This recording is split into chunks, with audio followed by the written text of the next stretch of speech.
In what has been framed over the past 100 or so years as the elusive lost land of gold, Ophir, we have seen one claim after another of yet another land claiming to be that land of gold, based on, usually, etymologies. And that's it.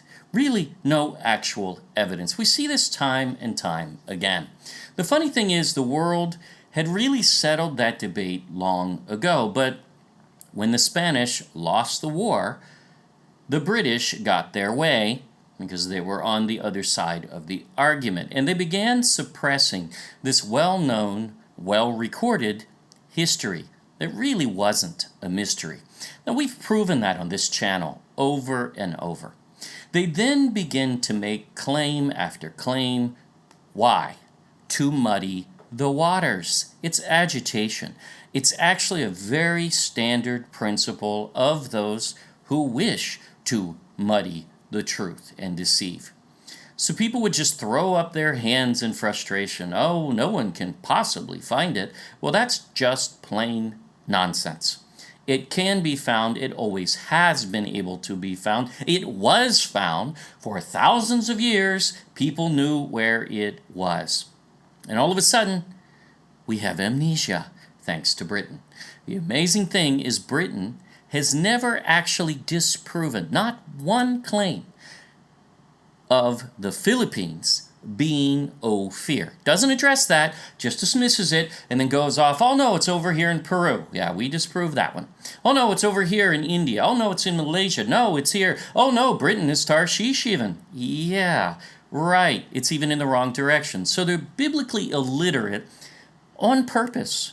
Willing ignorance, just like Peter warned. This is what we're up against in these last days. Now is the time to know exactly where Ophir, Sheba, and Tarshish are, and where they are not. And it is time for them, the true Ophir, Sheba, and Tarshish, to rise to their rightful place in the world, and Britain has no say about it, nor any place in it. One such claim is that India must be Ophir. Now, we will give them that India does in fact have the resources on Solomon's list. Yes, it does. And at least they are east of the Red Sea in the right direction. Okay. But only to watch the ships of Tarshish pass by, of course, as they went much further right by there. Oh, and we'll show you actual history from India says so. Now let's break down this claim, and you will learn for yourself the truth. Did Britain win this debate 300 years ago, or did they lose? Well, we assure you, they will lose by the end of this video. You are watching 100 Clues. The Philippines is the ancient land of gold, Ophir, and we are not on a mission to guess and make claims. No. We are proving the Philippines is and always has been Ophir. And there really is no room for any other land. You will find that India, like the others, has no logical claim. Anyone can toy around with words, etymologies. Oh, that came from here. Oh, look, there's a 5-letter word. That must have come from this 7-letter word from this over here in this land, a totally different language. Maybe, but can they prove it? No, they don't. They don't bother. This is the whole element of this mixing that's been going on for thousands of years, really. This is not new. But only one land can be Ophir. By the way, the Brits actually claim, as we showed in one of our previous videos, that Ophir isn't just India, it's also India, it's Malaysia, you know, the two British territories, of course. Not any other part of those areas. The Philippines are right next to Malaysia, duh. So how could it not be a part of that formula as well? Well, not only was it part of it, it was the actual Ophir. Malaysia was not and could not be. We'll also address that a little in this video. We'll probably do a whole video on that, although, to be frank with you, it's really not worth it because they don't even have a coherent claim coming from Malaysia at all. Especially when you have maps that go past there. Sorry. showing where Christ and Argyre are for the Greeks, their source of gold and silver, which was not Malaysia. Now, are you ready? Let's do this. Clue number 33. We'll start with the many claims made in Wikipedia in the Ophir article, which really believes this Indian narrative because they've put the most effort and time into it, and that's very blatant and obvious. It's okay that they have a view, but we'll prove it wrong. Oh, these are out there in academia, so in many ways, but they do a good job of summing up what academia believes in this category. There's no doubt about it. And they source everything very well in this article, so there's nothing wrong with the position from a scholarly and academic viewpoint. It is just as good as any book. It does put them all in one nice little compact reference that's easy to read and see what the other general positions are out there. That's all. So Wikipedia is good for that reason, and any professor saying otherwise is really, I mean, obviously their aim is they don't want students to take the easy route and just go to Wikipedia and that's it. I get that. And you know what? That's a fair point. And we support them on that point. What we don't support them is that Wikipedia is not good, because there are good articles and there are bad articles, just as there are good books and there are bad books. That's why we all learn discernment, and we prove all things for ourselves, lest we be deceived. Missing anything whatsoever which makes a case for the Philippines, as it is almost ignored in this reference. Just one little reference to the Documentos Relativos a las Filipinas, or whatever it is, which really is not a proof in the case for Ophir. It's one small point. We haven't even brought it up, I don't think. If we did, it was a very quick reference. But that is a subtle reference compared to the blatant, overt references that are out there. And even in the series, there's over 100. So come on, Wikipedia, wake up. So they dismiss the Philippines just as the British do, showing the source of this article is likely that same kind of thinking, whether written by a Brit or not, doesn't matter. Compare that to the very few for India, nor anyone else, really, in history. Because, see, India's history never says it's Ophir. You know what it says? It says it's not Ophir. Oops, we'll show you that. Now, you have now entered Scholar Land, and it's time to play the name game. That's what you're going to see here. That's really the total support for saying that India is Ophir. We'll show you. Now, it counts as scholarship, they say. Well, that's the way they do it, and they have for thousands of years. But the name game is not scholarship. You must support it in other directions, other ways, and they have to be pretty strong, because an etymology just doesn't do it most of the time. There must be much more. A dictionary of the Bible, Smith's Bible Dictionary, by Sir William Smith. Yes, he's British. It was published in 1863. Notes the Hebrew word for parrot, tuke. Wait, does the Bible ever mention parrot? Derived from the classic Tamil for peacock, thogkai, or singalese, toki, or however you say these words. How about that?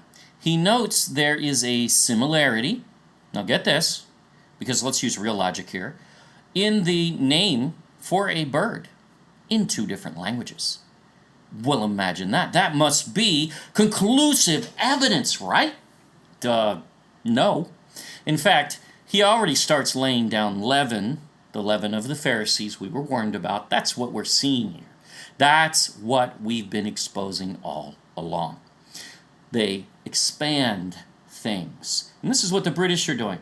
They're taking case, the Spanish found Ophir, Sheba, Tarshish in the Philippines, and now their response isn't to prove that wrong. Their response is to go out and spread leaven here, and spread leaven there, and spread leaven everywhere, all around the world. In fact, Ophir is everywhere. We're all Ophirians. No, we're not. Doesn't work that way. That's Pharisee nonsense in the way they've operated for thousands of years. And Yahusha rebuked it. The Pharisees have run Britain at least since the age of the Rothschilds, when they hijacked it during the times of Napoleon, but really even before that. Now, first thing to clarify, the word parrot is never actually used in all of the biblical translations that we can find out there, not once. So this guy is already starting to melt something else in. That's modern Hebrew. Modern Hebrew is impertinent to a reference that is thousands of years old in ancient Hebrew. Impertinent. There is no actual record of ancient Hebrew having a word for parrot, whether alone it being the same as the Sanskrit word and the Tamil word for peacock. That already is nonsense, but okay. Now, you will not find the word parrot in any translation out there that we've seen. There's a list at the bottom of the screen to the left, and you'll see it's not in any of them. The word does not appear in any of those translations. Even Chabad, the largest group of modern Phariseeism, or they call it Judaism now, same thing, acknowledge parrots is modern Hebrew, not ancient Hebrew, has no use in that context at all, ever. The word here used in Solomon's journey is that his navy returned with peacocks, and it is peacocks, never parrots. Doesn't work. This is leaven meant to confuse. Here's the largest mistake Smith makes. Sanskrit is not the origin of Hebrew, but the other way around. See, that's a problem with scholarship in general, even today. They don't understand. Hebrew is the language of creation. It is the oldest language in all of history. Yes, it disappeared for a while according to the Book of Jubilees, and it was brought back in the days of Abraham, who learned it once again and read the ancient writings, which were all from before the flood, in Hebrew. So, had he even considered, Smith, that maybe Sanskrit for the word peacock actually originated from Hebrew and not the other way around? Well, of course not. It wouldn't fit the paradigm, especially not the one that he wishes to propagate. So, was India ever known as the ancient land of gold? Was that ever a title for it? Well, yes, it has gold, sure. It's a big country, and many do. But is it ever on record in any of ancient history as the land of gold? In fact, did it ever call itself the land of gold? The answer is no. It had gold, but it's not the land of gold. In fact, India had a source for gold, and guess where it was? It was an island to the east of India. Yes, you got it. They had an island in which they traveled by sea to the east as their source of gold. Now, we don't have to prove that's the Philippines, because this already disproves that India is Ophir, because they went to Ophir to get their gold. Yes, they had some available on the mainland. Yes, we're not saying that's not true. It is true. That is documented. However, they did not have that kind of abundance to fit Ophir in any record, even to this day. Now, we'll deal with that, and we'll deal with it all the way up to this very day. They call this island Suvarna Dvipa, or Dvipa, however you say that. Island of gold. Now, where have we heard that term before? In the east, to the east of India? Gee, it seems all the other neighbors of the Philippines called it the same name. How about that? Did they call that of Sumatra? Well, there is some reference to Sumatra having gold as well in ancient times, and there's no doubting that. But is it Ophir? Absolutely zero history on record that ever supports that. we'll deal with that in another video. So, who was this Isle of Gold in the east? It was the Philippines. That's who it was. Because we have the map, and we'll show you once again. Well, we'll get there. But notice first that if the island of gold we all know as Ophir, the Greeks knew as Christ, and India had the same name in their language with the same meaning. See that? Yes, this is Suvarna Dwipa. Yes, is that Christ? It's the same word. Island of gold, Isle of gold. You got it. And Ophir is an isle of gold. Okay, so it cannot be the mainland of India, which is not an island. See, India knew that. That's why they named their island of gold. Isle of gold, and they reference the Isle of Silver too. Not mainland India. Doesn't fit. It's already out. But let's go a little deeper. In fact, this land of gold was known throughout the coastlands of India, according to history, from the Bay of Bengal to Ceylon, Sri Lanka, to the other coast on the west side, Gujarat and Sindhu. Pretty much the whole coast of India knew and was trading in these stories of what is ultimately Ophir, its source of gold in major abundance, which is not mainland India, but an isle to the east, not India. This author then mentions something interesting. We covered the purpose of the Erythraean Sea, if you remember, in part 2. This records that the Greeks were trading in India, and laughably he suggests that they could not reach the east coast of India, only the west coast. Really? And they couldn't possibly go even further. Really? Because history never, ever records such. That is his conjecture into the article. That's all. And it's based on a poor bias that really fits this Indian and ultimately British narrative. Because they traveled further than India and all the way to the east, we have Greek history to prove it. Now, he is placing either the author of his source of information, one or the other, either him or his source, as the captain among the Greeks. So that makes the purpose about as good as any reference could be. And he's in India at this point. So he's in the east already, in the Orient at the beginning of it. So not really that far from Christ, in fact. The Greek source of gold in the east. What this proves, though, is that India is most certainly not Christ, and we know that Christ is Ophir. They knew it.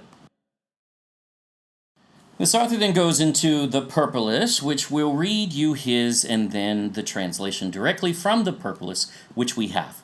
His account of the exploration of the mouth of the Ganges and beyond is, therefore, probably based on information which he gathered in ports along the northwest coast of India.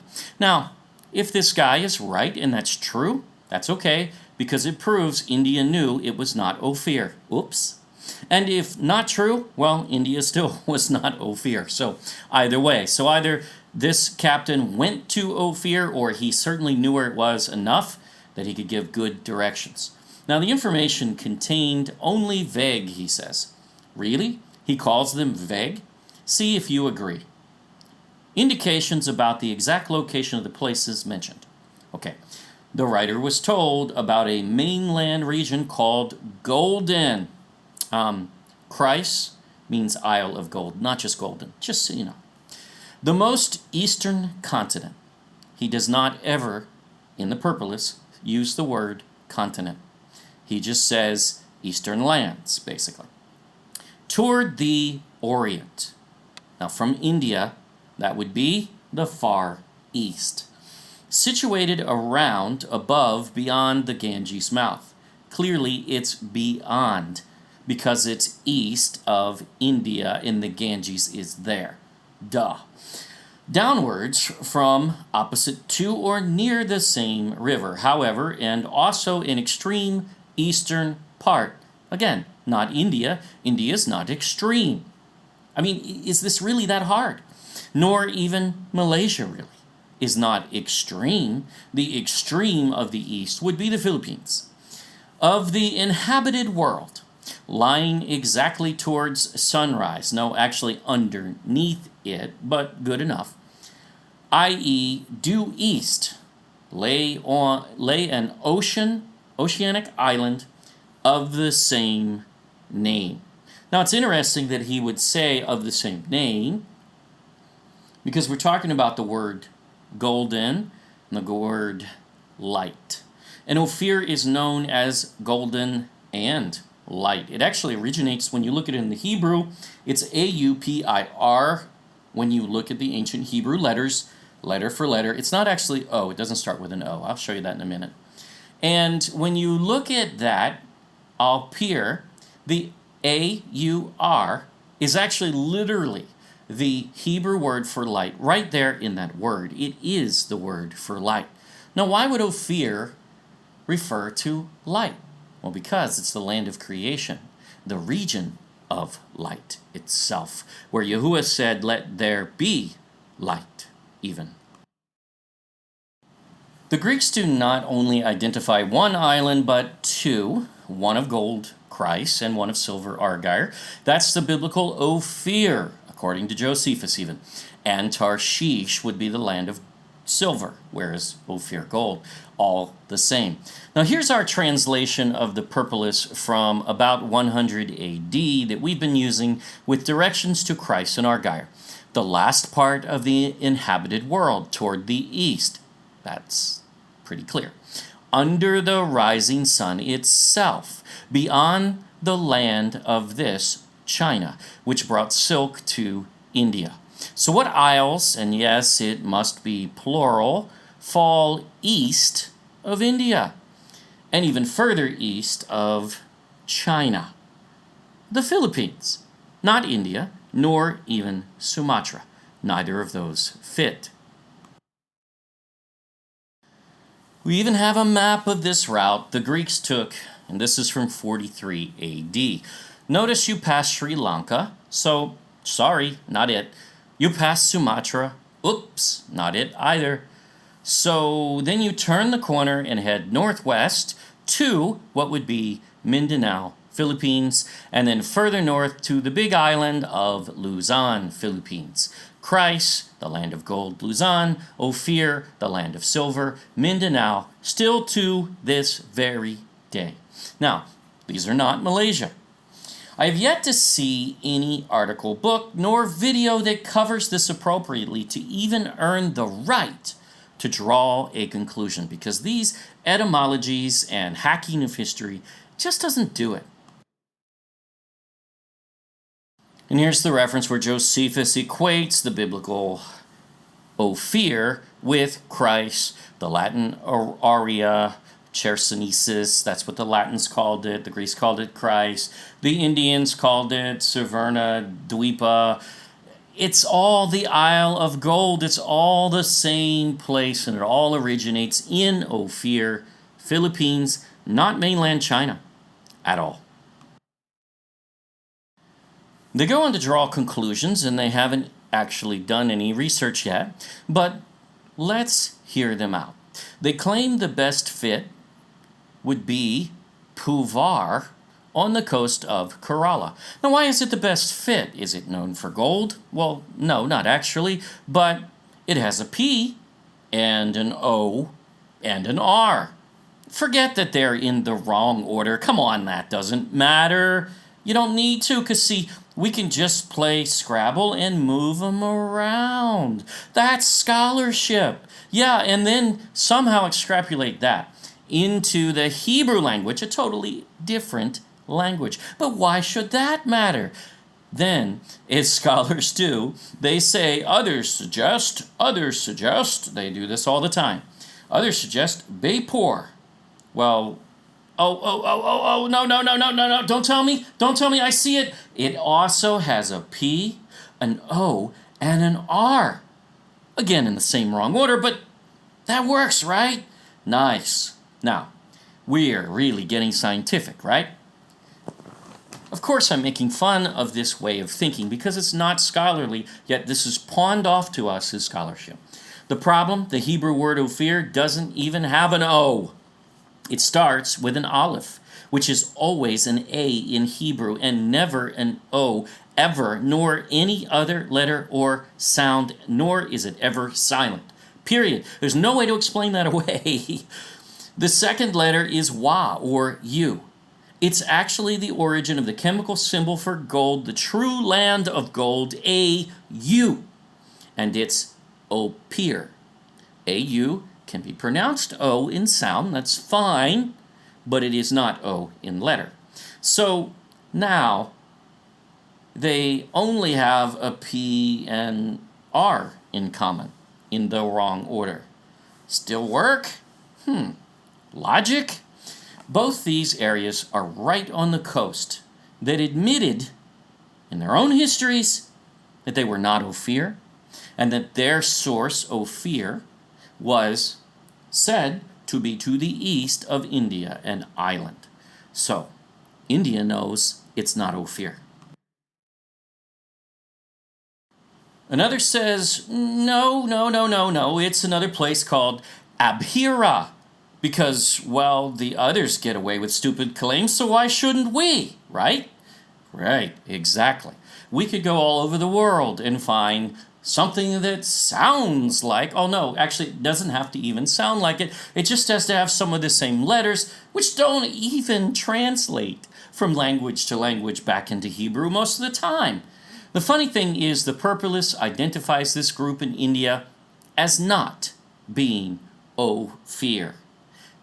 Oops, the Abhira tribe full well knows that they were not Ophir. It then says that Jewish tradition claims, I'd love it when they do that. Why don't they give any reference? They really don't. There's an anchor, but still, you would think they could do a little better than to just throw that in, but they do this all the time. And it's meant to confuse you, take you around in circles until you read it all and say, oh, well, I guess nobody really knows. No one can find Ophir. Yeah. Just ask Dr. Michael Rood. He spends, 20 minutes on a video, all to conclude in the end, nobody really knows where it is. Then why did you make a video? Anyway. Okay, so they're claiming that there's a place in India named for one of the sons of Joktan. We haven't actually found that yet. Looking for it still, but haven't found it. So which one? It doesn't say, so not easy to find. Now, not actually in India, no, because it's not really based on that. And it's not actually Joktan's son, but otherwise they're pretty close, right? They're referring to Tajikistan, which once had a capital named Joktan, which is Joktan's Hebrew name. I would agree, and we'll give them that. But that's not India, is it? And would have no connection whatsoever. And why is it even in this entry in here? To confuse, to deceive. That's why it's there. That would be because he and his sons, Joktan, actually live fairly close to Tajikistan in Mashhad, Iran today. And that's recorded very well in the Book of Jubilees, and also Josephus agrees with that. And they're taking him out of context when they're saying Tajikistan, but again, they're not that far off. Now that's not India, is it? And sure would like to know how exactly Solomon got all those ships all the way up there through the mountains. Because he didn't. That's why. That was the place near Mesha, the first place where Joktan and his sons lived during the time of the Tower of Babel. And then they migrated from there to Sephar, a mount of the east, both references to the Far East, specifically to the Philippines, the land of the Garden of Eden. We prove that very firmly. What they're doing is messing up a reference from Josephus because they can't seem to understand what "and" means, the word. He says Joktan's sons, Ophir, Sheba, and Havilah. This is all in Latin, so Sabaeus is Sheba, it's the same thing. And you see Ophir, Evilat is Havilah. Especially inhabited, so here's where they live. Now, where's the Bible say in Genesis 10? Misha. Well, what's Josephus doing here? He's telling us where Misha is. They inhabited from the Kofan, an Indian river. Now, it does say Indian, yes, but it's not referring to India. That's one side of the border, by the way, that he is identifying here. And then they ignore the other and, yes, another territory to consider in the mix. He's laying out an entire area here, not just the Kofan. It says, and in part of area adjoining to it. We know where that is. So these two lands run together. What do you call that? A border. So he lived on the border of these two lands. What are they? Well, the Kofan River is well documented and still survives in history as the modern Kabul River. Not far from Tajikistan, by the way, but not there. That would be wrong. It is in Afghanistan, and the area is the ancient Old Persian name directly, or Aryan, some would say, where we derive modern Iran. It's all the same, according to history. Joktan lived on the border of Afghanistan and Iran, and look, right there on the border is Misha, Mashhad, Iran, right where Joktan lived. This stuff is not that difficult. A 10th century Jew, or Pharisee really, called it Serendip, which is the name for Sri Lanka at the time. Problem, Sri Lanka is ancient Ceylon, who also knew Ophir was to the east of it and followed and propagated those legends as they were heard there, according to the references we showed you. And this is supposed to be isles, by the way, not just one island. Does not work. And by the way, Ceylon, or Sri Lanka, is not east of India. It's east of the tip, yeah, but it's not east of the country. So that would be ludicrous, and it's considered India in ancient times all the same. They use the Greek Septuagint, which has variants of Ophir, and the word Sophir, so it adds an S to the front of it. But we have a massive problem with that. You notice we don't use the Septuagint very often.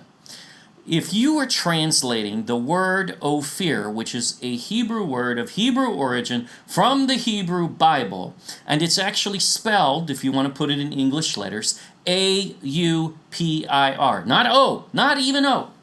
Would you change the A-U to an S-O? How do you get from A-U to so? It doesn't work. What kind of scholar could not see through that nonsense? But here's why they're trying to go there. They're trying to force a fit here, which doesn't.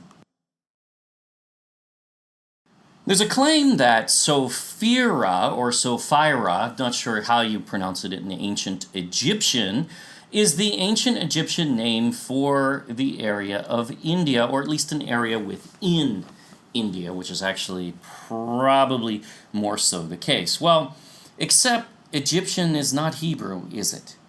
So how do you go from, well, it's a Hebrew word, but wait a minute, in the Greek, it's S-O. It shouldn't be.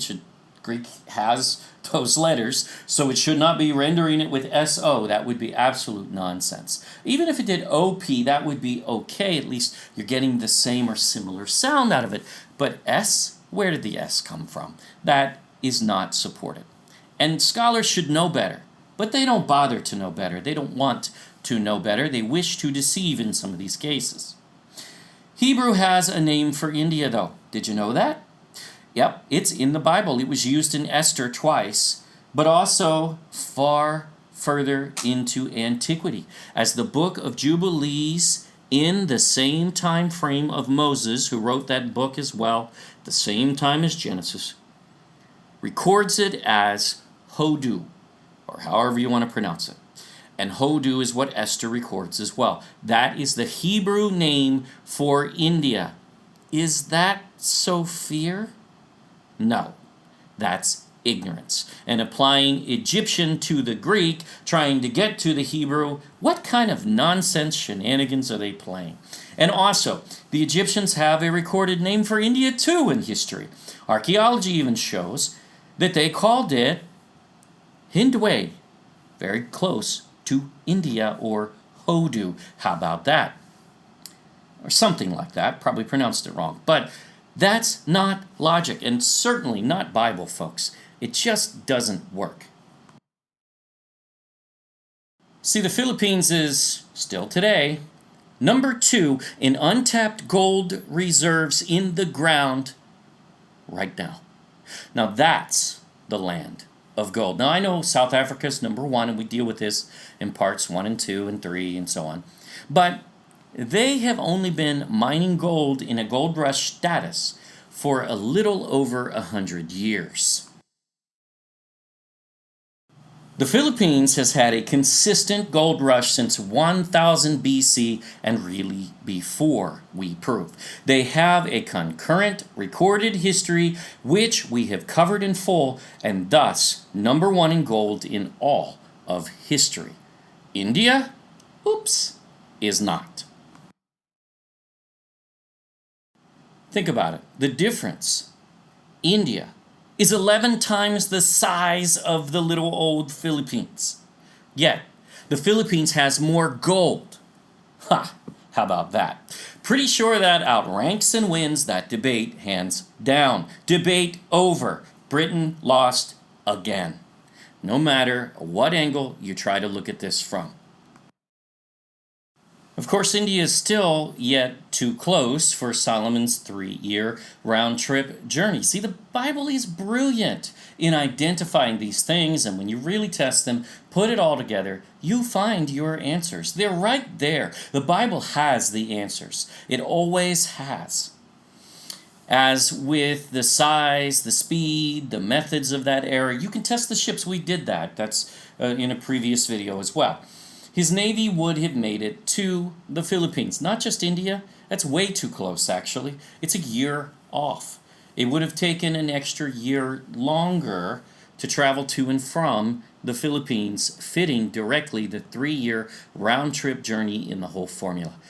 India doesn't fit. Sorry. Oh yeah, and major problem. We have mapped the Book of Jubilees when Shem divided this portion of Asia. Now, we covered this in our Flood series, parts 3, 3a, and 4. Between his sons and his oldest son, Elam, received, according to the text, the whole land of India. All of it. Now, our Foxad is where Ophir, Joktan, Ophir come from. They're the lineage of our Foxad. Through Shem, he receives essentially the northwestern portion of Iran, essentially almost from the Caspian Sea all the way over into Afghanistan. Perhaps some of the other surrounding areas to the north. It doesn't have that much specificity, but enough to get a pretty good idea. And then, of course, we know where Misha is. Now, granted, not too far away, but it just doesn't fit. Also, this view completely ignores that Ophir migrated to the far east after Babel. See, they ignore the second half of Genesis 10:26, where it says that the sons of Joktan traveled. Because Misha means departure. So they were in Misha, the place of departure, and then they went to Sephar. It says, as they goeth toward Sephar, a mount of the east. Sephar, the tree of life in the Garden of Eden, in the Philippines, Mount of the East, the holy mountain of Yahuwah God, in the Garden of Eden, in the far east, on the eastern side of Shem's territory. We prove all of that out in detail. Also, he did not stay in Iran. In fact, he migrated. And that is very clear from the passage. So, nor would Solomon build a navy to go to northwestern Iran? Really? Or Tajikistan? Come on. Those are absolutely insane thoughts. So, Is India Ophir the land of gold? Read my lips. Though it does pass the first surface test of resources for sure. No doubt about that. That's because it's near the Philippines, sharing many of the same resources like red sandalwood. Now, I know actually you don't find the Philippines on the distribution map. If you go to different websites, you won't find the Philippines as having red sandalwood. Is that a problem? It's the national tree of the Philippines, and they don't have it. Come on, that's not scientific. It's amazing how they have messed up this whole thing. They try to stretch it in many directions, from Peru, which we obliterated. Then now India. Yeah, right. Wrong. To Malaysia. Sumatra. Nope, doesn't work. Even to Britain itself, as Tarshish, which we've already proven, is absolutely ludicrous. There is no claim here. Nothing to even review, really just a shell of speculation based on words, etymologies, and that's pretty much it. And this is the strongest of all of the other cases, and it fails miserably. The Philippines is the ancient land of gold, Ophir, and no one can disprove that. Certainly, the British never did. Spain won the debate, and they just keep it alive with new claim after claim, but not because they ever disproved Spain to be wrong. It found Ophir and Tarshish. 3 years, and no one has proven our Solomon's Gold series wrong either. As we keep saying and supporting over and over again, there really is no debating this point. The Philippines is the land of gold in all of history, period. It is time this knowledge be restored. For those about to comment in ignorance, yep, we always get them. We dare you to watch Solomon's Gold series by The God Culture, the original channel, to prove the Philippines is in fact Ophir.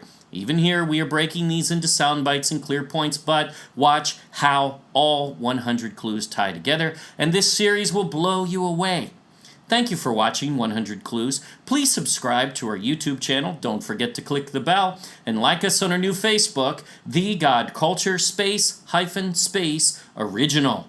If you wish to skip ahead, go to the God Culture YouTube channel and watch our Solomon's Gold series. We have it available in English or Tagalog. There will be a link on the next screen. We can know this truth and be confident this belongs to the Philippines and no one can disprove it. Until next time.